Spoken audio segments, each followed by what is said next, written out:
السلام علیکم ورحمۃ اللہ وبرکاتہ۔ محترم ناظرین کرام، آج جمعے کا دن ہے اور جمعے کے دن انشاءاللہ تبارک و تعالی ہر جمعے آپ کو ایک نئی چیز سے متعارف کروایا جا رہا ہے۔ آپ اس چینل پر ہر جمعے اعلیٰ حضرت عظیم المرتبت الشیخ امام احمد رضا خان فاضل بریلوی رحمۃ اللہ تعالی علیہ آپ نے جو نعتیہ کلام لکھے ہیں، اسے حدائق بخشش آپ کا جو مجموعہ کلام ہے، اس کے اندر سے چند ایک چیدہ اشعار، ان کی تشریح اور توضیح اور اس کے ضمن میں نکلنے والے واقعات، اور اسی طرح اس کے ضمن میں جو حضور نبی کریم صلی اللہ علیہ وآلہ وسلم کی شان اور عظمت بیان کی گئی ہے، اس کا بیان کریں گے انشاءاللہ تبارک و تعالی۔ تو آج اسی ضمن میں پہلا شعر لے کر ہم حاضر ہوئے ہیں۔ شعر کیا ہے؟ حضور نبی کریم صلی اللہ علیہ وآلہ وسلم کی نعت کا دلکش اور حسین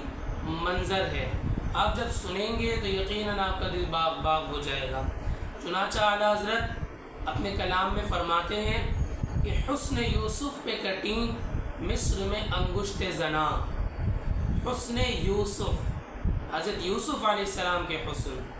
حسن یوسف پہ کٹیں، ایک بار کٹیں مصر میں انگشت زنا، عورتوں کی انگلیاں، انگشت کے انگلیوں کو کہتے ہیں انگشت، اور زنا عورتوں کو کہتے ہیں۔ شعر: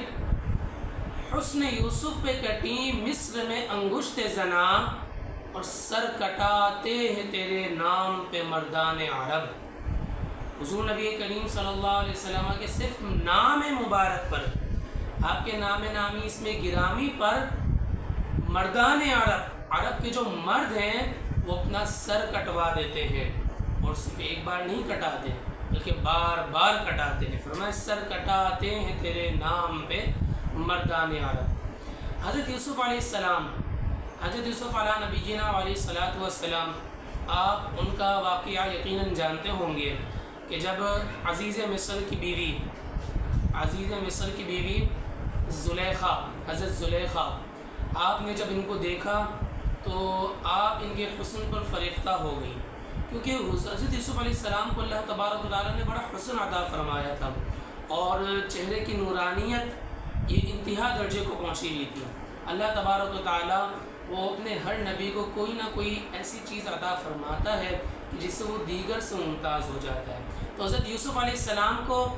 حسن عطا ہوا، تو آپ کے حسن کو دیکھ کر حضرت زلیخا وہ فریفتہ ہو گئی۔ تو ہوا یہ کہ دیگر جو عورتیں تھیں وہاں کی، کیونکہ یہ عزیز مصر کی بیوی تھیں، عزیز مصر یعنی جو مصر کا بادشاہ اس ٹائم پہ جس کے ہاتھ میں باغ دوڑ تھی ساری مصر کی، ان کی وائف تھیں، ان کی بیوی تھیں۔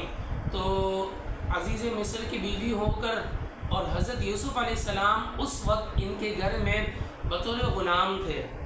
بطور غلام کا مطلب یہ کہ آپ کے بھائیوں نے ان کو کنویں میں ڈال دیا تھا، اور کنویں سے نکال کر کچھ سیاحوں نے، کچھ لوگوں نے ان کو مصر کے بازار میں فروخت کر دیا،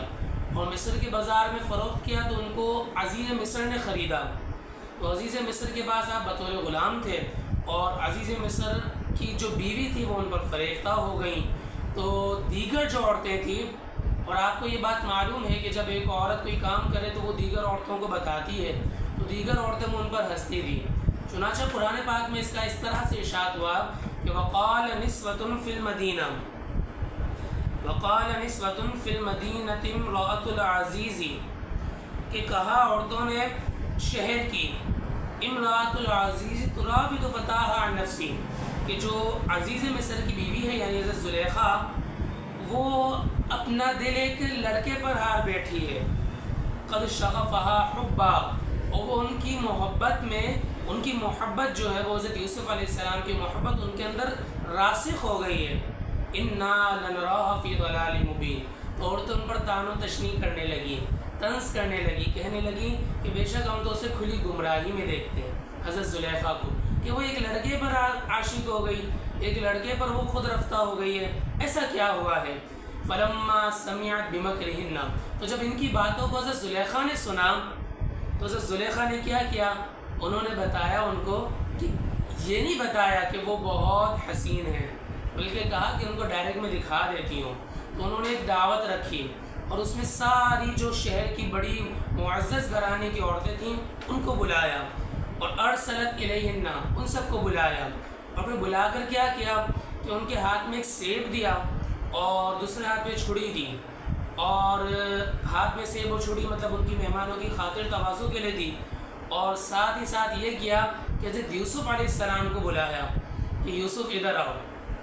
قرآن پاک اس طرح سے فرماتا ہے وَأَعْتَدَتْ لَهُنَّ مُتَّكَأً،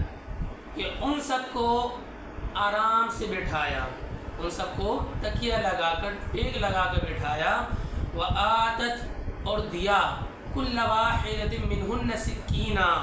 ان میں سے ہر ایک کو سکین کہتے ہیں چھڑی کو، ہر ایک کو چھڑی دی۔ اب ہاتھ میں چھڑی ہے، دوسرے ہاتھ میں سیب ہے، تو یقیناً جب آپ کے ہاتھوں میں یہ چیز ہوگی آپ بھی کوشش کریں گے کہ کھانے کا وقت ہے تو چلو کاٹ کے کھاؤ، تو وہ کاٹنے بیٹھی، تو اتنے میں انہوں نے کیا کیا، انہوں نے وقالت، حضرت یوسف علیہ السلام سے فرمایا اخرج علیہن، کہ ان کے سامنے آ جاؤ۔ اس وقت حضرت یوسف علیہ السلام کی عمر کوئی 15-16 برس کی تھی،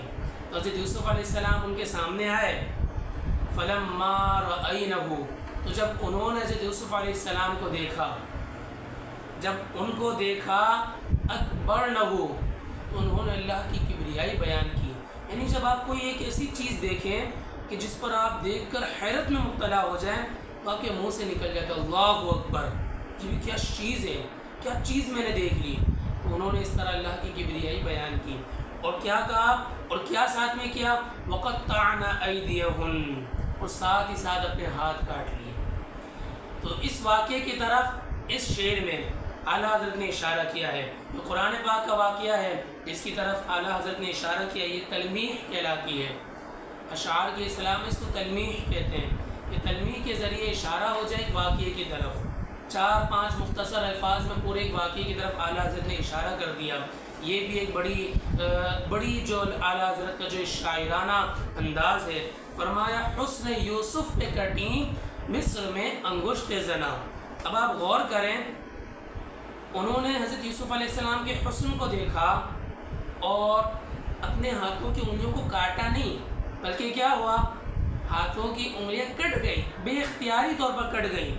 ساتھ ہی ساتھ کاٹنے والی وہ عورتیں تھیں، اور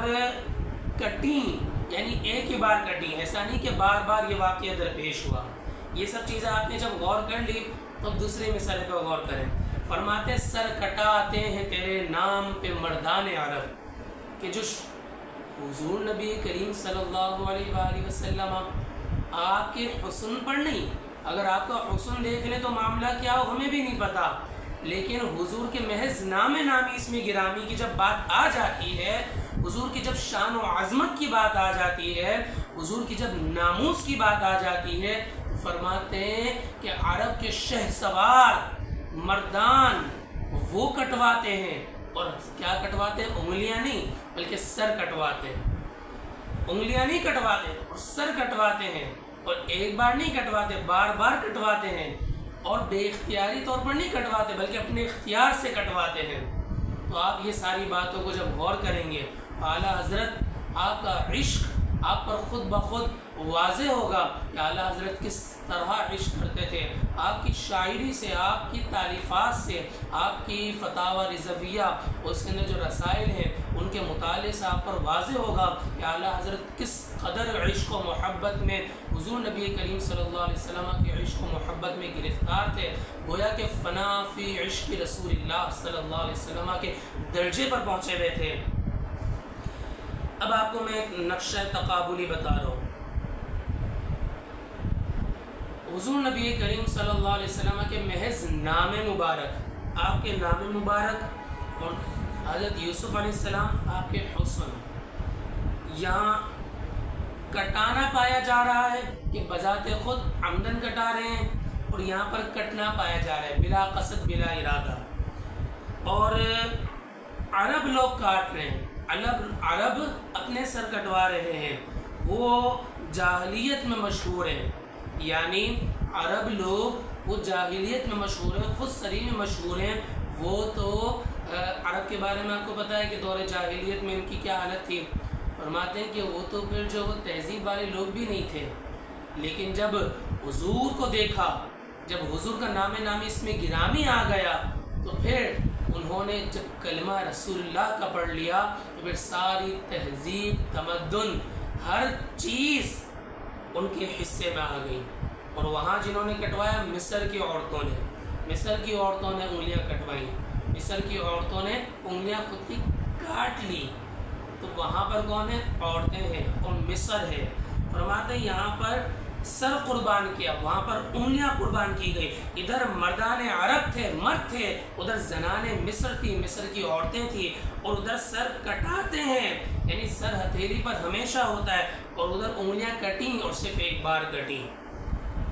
اور مردان عرب جب سر کٹاتے ہیں تو ساتھ ہی ساتھ کیا کہتے ہیں؟ کہتے ہیں کرو تیرے نام پر جاں فدا، نہ بس ایک جاں دو جہاں فدا. ارے دو جہاں سے بھی نہیں جی بھرا، ابھی تو میرا جی دو جہاں سے بھی نہیں بھرا ہے، کروں کیا کروڑوں جہاں نہیں. الحمدللہ ہم نے آج حضور نبی کریم صلی اللہ علیہ وسلم کی شان میں ایک شعر سنا جو اعلیٰ حضرت کے قلم سے لکھا گیا تھا، اور اس کو سمجھنے کی کوشش کی. اللہ رب العالمین سے دعا ہے کہ ہمیں حضور نبی کریم صلی اللہ علیہ وآلہ وسلم سے حقیقی معنی میں عشق و محبت کرنے کی توفیق عطا فرمائے.